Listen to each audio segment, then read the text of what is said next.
So guys, for the first step, you want to go to search and type in check for updates. Click on it. And now once you're on this, you want to click on check for updates. Make sure that your computer is fully up to date. For the second step, you want to go to search and type in CMD. Now you want to run it as administrator. And then click on yes. And now once you're on this, you want to type in SFC space / scan now. And then click on enter. And you want to run the scan. Wait for this to load. And now once that's been done, you want to type in DISM space / online space / cleanup - image space / restore health, and then click on enter. And you want to run this scan as well. Wait for this to load.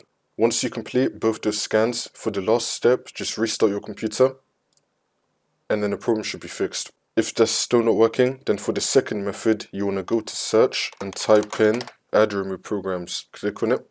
And now once you run this, you want to uninstall and then reinstall the program that's giving you the problems. So you want to find the program, click on the three dots, and then click on uninstall, and you want to uninstall it.